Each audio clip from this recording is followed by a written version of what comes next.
Mix together a few household items and the imagination of a middle schooler, and the results are simply awesome! I need to make a frisbee. Science South is a nonprofit organization dedicated to teaching all things sticky, goopy, and slimy, as long as it has to do with science. It's all about hands-on activities to help turn poly what into polymer. Their approach helps to get brains thinking and hands dirty. I can't tell you exactly how much to add. This is an experiment that you have to actually experiment with to see how much to get. Students mixed and stirred, and the results are in, as long as it's goopy goodness. Oh, that's disgusting. Oh, look at that. Kind of scraped it off of it. And you'd be surprised to hear what else they learned.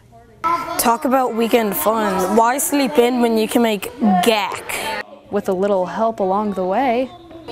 Now squeeze. There you go. Now mix that really good. They've got bags full of colorful concoctions, ready to mold, bounce, and stretch. It's a recipe for floam and fun. Here at Science South, they're adding less glue, more borax to make something they call floam that you can then mold into any shape you want. What do you think about it? I think it's pretty cool. Yeah? And as long as it's sticky, gross, and yucky, you'll know you're doing it right. In Florence, I'm Elizabeth Lamb, News 13.